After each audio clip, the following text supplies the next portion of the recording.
monde, j'espère que tout le monde va bien. Alors dans cette vidéo, nous allons continuer à discuter du sujet que j'avais traité déjà dans la précédente vidéo. Je vous mettrai le lien en bas au cas où vous n'avez pas encore regardé la vidéo, parce que c'est très important pour comprendre ce qui va suivre. Donc nous allons encore continuer dans la discussion sur l'hyperméthylation, le stress oxydatif, la détoxification. Et dans cette vidéo, on va aller beaucoup plus vers quelque chose de pratique. Je vous ai rapporté un exemple d'un gène qui présente un polymorphisme génétique qui lui permet d'être hyperméthylé. Alors, dans cette vidéo, on va parler aussi de polymorphisme génétique. J'avais rédigé il y a plusieurs mois un article sur le polymorphisme génétique, donc si vous ne savez pas ce que c'est, je vous invite à lire l'article. C'est un article très court et très simple qui explique le plus simplement possible ce que c'est que la notion du polymorphisme génétique. Donc je vous mettrai le lien en bas dans la description. Sinon, pour vous expliquer très rapidement ce que c'est qu'un polymorphisme génétique, parce qu'on en aura besoin tout à l'heure dans la vidéo, eh bien un polymorphisme génétique, c'est tout simplement le même gène qui prend plusieurs formes chez des individus différents. C'est-à-dire que si vous prenez un groupe d'individus et que vous choisissez un gène précis, par exemple un gène qui va réguler la synthèse de la superoxyde dismutase, eh bien ce gène-là pourrait prendre différentes formes selon l'individu. Alors il y a des formes qui sont répandues, il y en a d'autres qui sont un peu plus, on va dire, plus rares, il y en a d'autres qui n'existent que chez certains gènes, chez certains individus qui sont prédisposés, etc. Donc, le polymorphisme, vous l'avez compris, c'est un gène qui va prendre plusieurs formes, mais chez différents individus. Donc, on a ici une certaine notion de variabilité, mais c'est une variabilité interindividuelle. On ne parle pas ici de la variabilité des systèmes rythmiques physiologiques. Comme j'en ai déjà parlé ou dans des articles ou dans des vidéos, c'est une variabilité intra-individuelle. La variabilité des systèmes physiologiques rythmiques, c'est une variabilité intra-individuelle. Ici, on est dans une autre forme de variabilité qui est la variabilité interindividuelle. Donc, la variabilité génétique, c'est les polymorphismes génétiques. C'est les différentes formes que pourrait prendre un gène. Alors justement, je vous ai rapporté un exemple concret parce que la dernière fois c'était un peu théorique. Et donc cet exemple-là, c'est le gène qui régule le glutathion. Vous savez que le glutathion fonctionne selon un cycle qu'on appelle le cycle du glutathion. Alors, vous avez le glutathion qui, d'une part, est oxydé par la glutathion peroxydase, et d'une autre part est réduit par le glutathion réductase, qui va créer un cycle, une boucle. Et donc, ce glutathion qui est recyclé au fur et à mesure qu'il est utilisé dans la phase 2 de la détoxification, encore une fois, regardez la vidéo précédente pour comprendre de quoi je parle. Et donc, ce glutathion-là, eh bien, il est régulé par deux enzymes.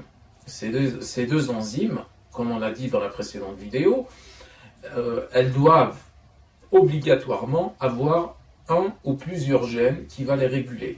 Donc il se trouve que dans le cas du glutathion, on a un gène qui s'appelle le glutathion S-transférase MU1, glutathion S-transférase MU1, donc on va appeler le GSTM1. Donc ce gène-là, eh bien, il présente une forme ou un polymorphisme génétique qui est assez répandu. Et ce polymorphisme génétique, on l'appelle la forme nulle.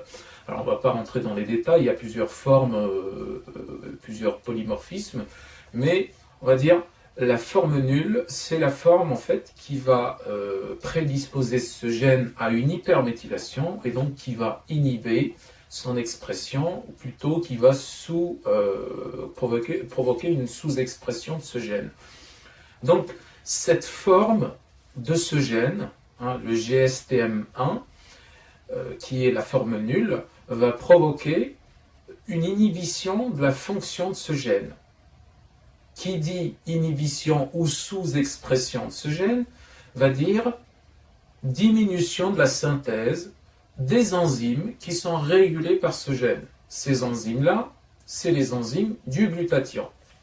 Donc, qu'est-ce qui va se passer quand on a un gène qui prend un polymorphisme qui lui donne la capacité d'être méthylé ou d'être hyperméthylé? Sa fonction diminue, les taux des enzymes du glutathion diminuent, donc le cycle du glutathion va ralentir, ce qui va provoquer une baisse du pouvoir antioxydant, parce que le glutathion c'est l'antioxydant principal du corps humain. Qu'est-ce qui va se passer ensuite? Augmentation du niveau du stress oxydatif, mais aussi, si vous avez regardé la dernière vidéo, vous aurez certainement compris que la détoxification de la phase 2 va être moins active que la détoxification de la phase 1. C'est-à-dire que tous les enzymes de la phase 1 vont être très actifs par rapport à tous les enzymes de la phase 2. Donc j'avais expliqué que les enzymes de la phase 2, c'était principalement le glutathion, et puis également accessoirement la superoxyde dismutase. Donc on a déjà l'enzyme principale de la phase 2 de détoxification qui n'est plus présent, qui ne participe que très peu à la phase 2 de détoxification. Donc ceci est un exemple clair et concret. Et le problème avec ce polymorphisme du GSTM1, c'est que c'est un polymorphisme qui est très répandu chez les humains. Il est tellement répandu que chez les personnes de type caucasien blanc, donc les personnes blanches, eh bien, ces personnes-là ont une chance sur deux, hein, vous avez bien entendu, une chance sur deux d'avoir ce polymorphisme du GSTM1.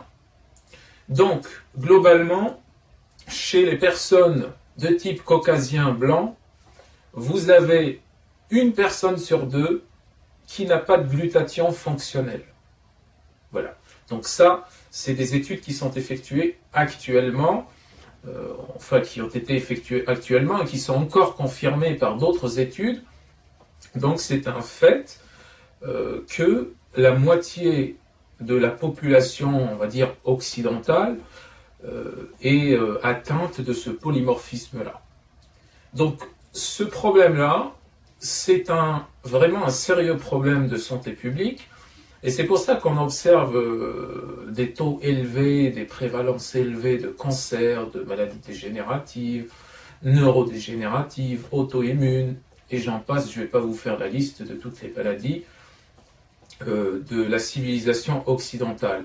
Eh bien, c'est ça, le vrai problème, il réside ici. Parce que ces gens qui ont ce polymorphisme-là, eh bien, ils n'ont pas de glutathion, donc ils n'ont pas de pouvoir antioxydant, donc ils n'ont pas également de phase 2 de la détoxification, stress oxydatif très élevé, également phase 1, qui va synthétiser ou hydrolyser le maximum de toxines, de xénobiotiques toxiques, de métabolites toxiques. Ils vont les hydrolyser, ils vont les rendre encore plus toxiques puisqu'ils vont les activer. Et donc ces toxines-là, ils vont être utilisées par d'autres enzymes puisqu'il n'y a rien en face. Lors de la phase 2, il n'y a rien. Il y a la superoxyde dismutase, mais elle ne pourra jamais faire le travail du glutathion.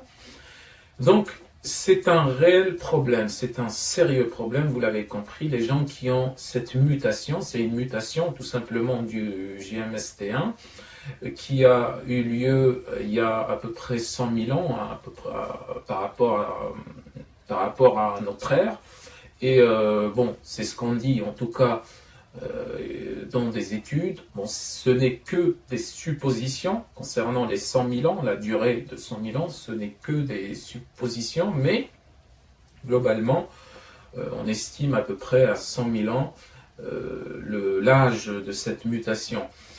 Mais le fait est que cette mutation existe. Donc à travers cet exemple-là, vous avez compris la relation qu'il y a entre les polymorphismes génétiques, la méthylation, le stress oxydatif et la détoxification.